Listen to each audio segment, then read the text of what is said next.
ॐ सोमनाथाय नमः।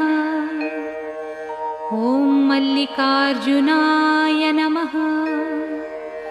ॐ महाकालेश्वराय नमः।